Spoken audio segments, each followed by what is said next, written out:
Here's Brody Brazil.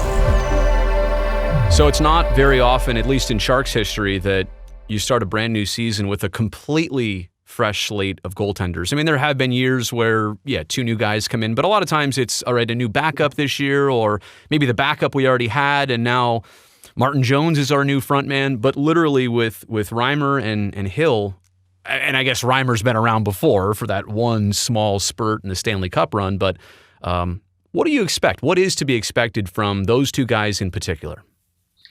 Well, from James Reimer, just like Andrew Cogliano and Bonino, Nicky Bonino, leadership, a stable hand, a guiding light, to be really poetic.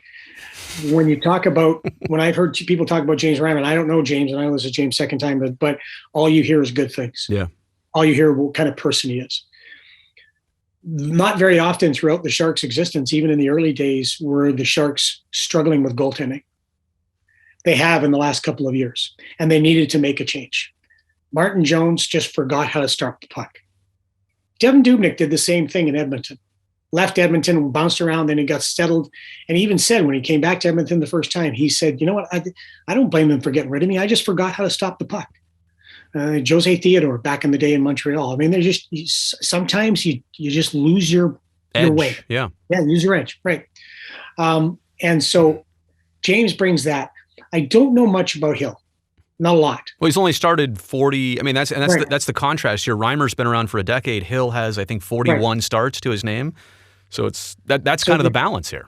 Yeah, and I really couldn't tell you. I've seen him play like really one time. Honestly, I watch a lot of hockey, but how often do you tune in to watch the Arizona Coyotes? Right? We watch the Desert Dogs a lot out here. Yeah, exactly. Unless they're tuning in to play the Sharks. Thank you very much. Take the drink.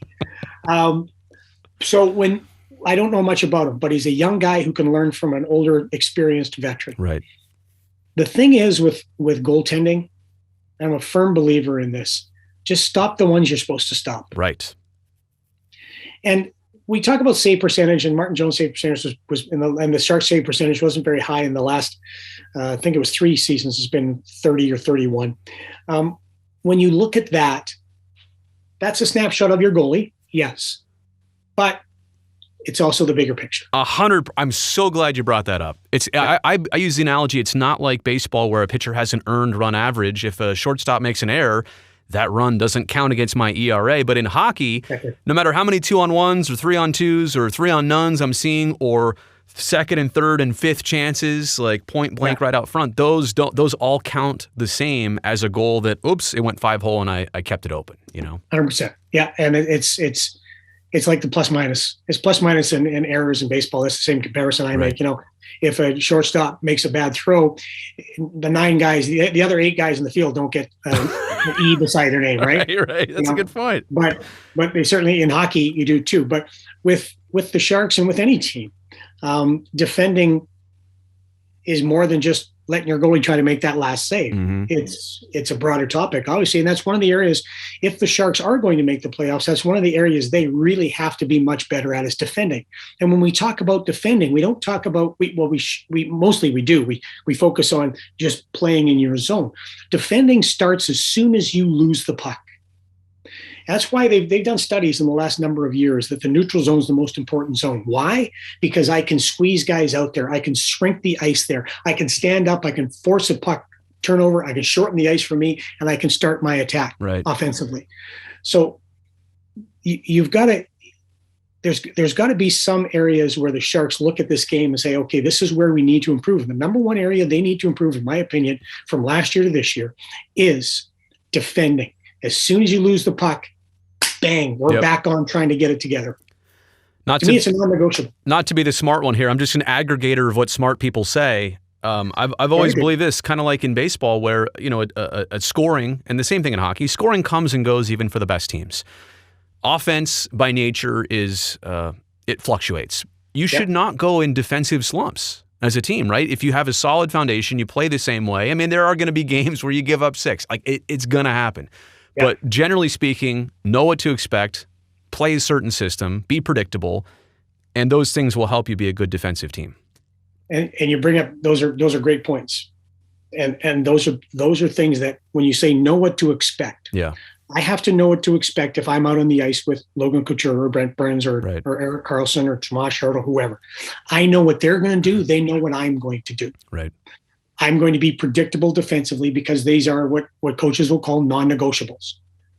That my first 3 steps out of the offensive zone are hard.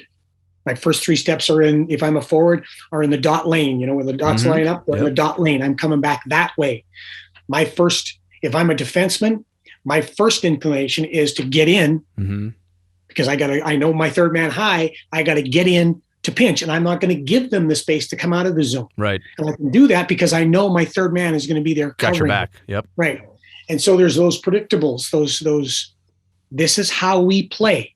And if we play this way all the time, more times than not, if we put in a sincere 100% effort all the time defensively, if we don't cheat defensively to spark the offense, we are going to be a team that can do some damage. Unlike television production, freelancing is bad in hockey. The other thing too, and just to put a bow on it, I think what we're all saying is that team defense, I mean, the casual fan might hear that and say, oh, we're talking about Brent Burns, Karlsson, Vlasic, Ferraro, the blue line. No, team defense is literally, to your point, forwards, defensemen, anybody wearing skates and not in the blue paint. That's team defense, essentially. Watch what Tampa did last year in the playoffs. Just go back and watch them.